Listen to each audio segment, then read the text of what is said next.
मैं पहले बधाई देता हूं हमारे इंटक के प्रदेश अध्यक्ष जी को भी और उनके साथ साथ राजेंद्र नाती जी को भी, हमारे जिला अध्यक्ष महोदय को भी, सभी लोगों को जिन्होंने ये आयोजन रखा है।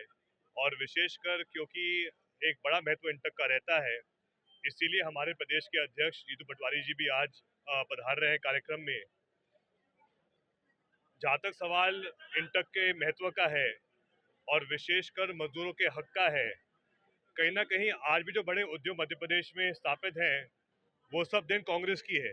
कहीं ना कहीं पिछले 20 साल में भाजपा के राज में एक भी नया उद्योग हमारे यहाँ स्थापित नहीं हुआ है। इसीलिए नौबत आई है कि भाजपा के मुख्यमंत्री को कहना पड़ रहा है कि अब जो युवा जिनके पास रोजगार नहीं है, उनको बेरोजगार नहीं, आकांक्षी युवा कहलाए जाएंगे।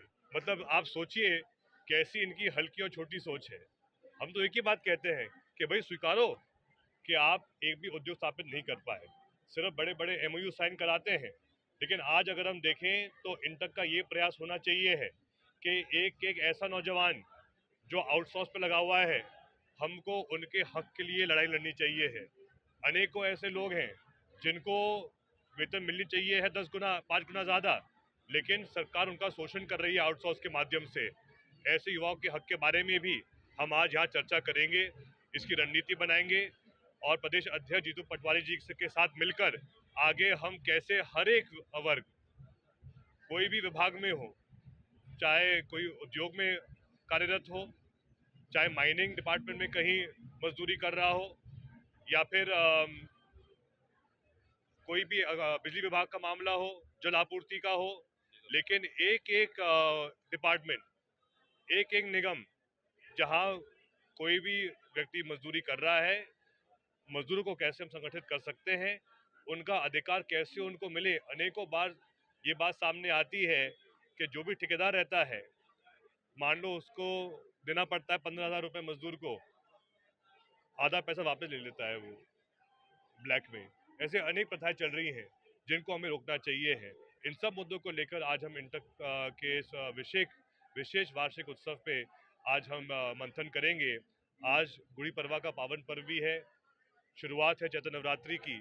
आप सभी को बहुत बहुत बधाई, शुभकामनाएं। आप जिस इलाके में आए यहीं से एक मंत्री आते हैं जिनने कहा है कि यहाँ रेत माफिया नहीं पीट माफिया है। बड़ा अवैध उत्खनन हो रहा है इस इलाके में, इसको रोका बिल्कुल नहीं जा पा रहा और लोग बेहद परेशान है इससे लेकर। हमने ये बात कही भी थी विधानसभा के अंदर के बहुत ही अफसोस की बात है कि वर्तमान के कैबिनेट मंत्री ही रेत माफिया का पक्ष रख रहे हैं और उनको कह रहे हैं पेट माफिया, जबकि शायद ये जानकारी मिली कि स्वयं मंत्री महोदय के परिवार से कोई पकड़ा गया है अभी कुछ दिन पहले, उनकी एक ट्रक पकड़ा गया है। तो ये स्पष्ट दिखाता है कि वो किसके पेट की बात कर रहे थे।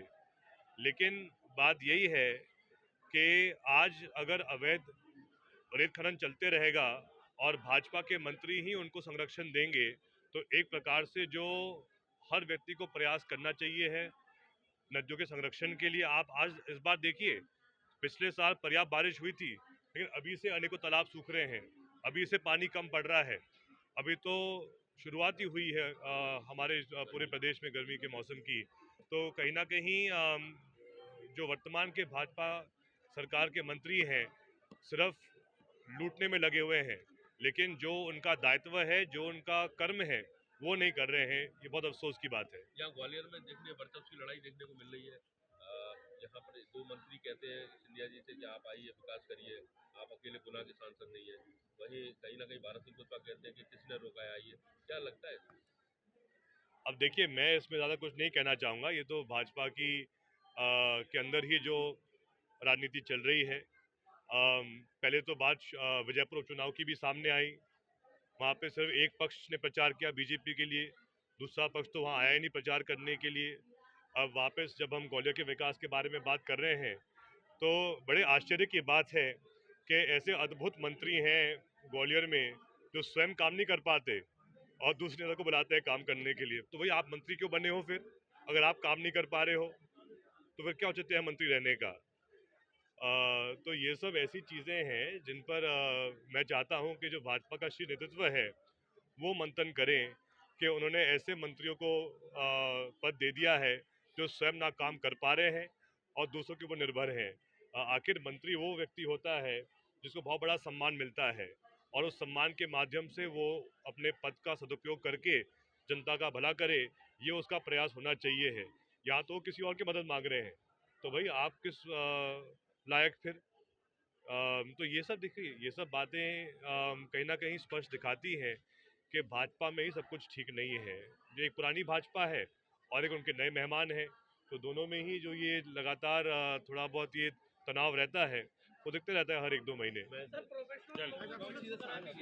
जी, बीजेपी अब नए सिरे से प्रोफेशनल लोगों को अपना कार्यकर्ता बना रही है, उनको जोड़ रही है। लेकिन पहले भाजपा का संगठन और स्वयं माननीय सीएम साहब ये बताएं कि वो प्रोफेशनल्स में जो लोग प्रोफेशनल कामों में व्यस्त रहते हैं, बड़ी बड़ी नौकरियों पर हैं, उनमें ऐसा भ्रम क्यों फैला रहे हैं कि देश आज़ाद हुआ 2014 में। मतलब आप सोचिए, प्रदेश का मुख्यमंत्री ऐसी बात कह रहे हैं, इनको शर्म आनी चाहिए है। ये बहुत बड़ा अपमान है उन महान लोगों का जिन्होंने इस देश की आज़ादी में संघर्ष किया था, अपनी जान को त्याग किया था। अनेकों हमारे फ्रीडम फाइटर्स, चाहे लाल बहादुर शास्त्री जी हो, चाहे महात्मा गांधी जी हो, चाहे भगत सिंह जी हो, क्या इनकी अहम भूमिका नहीं थी देश की आज़ादी में? कि आज ये नौबत आ गई है कि प्रदेश के मुख्यमंत्री ऐसी बात कह रहे हैं, इनको माफ़ी मांगनी चाहिए।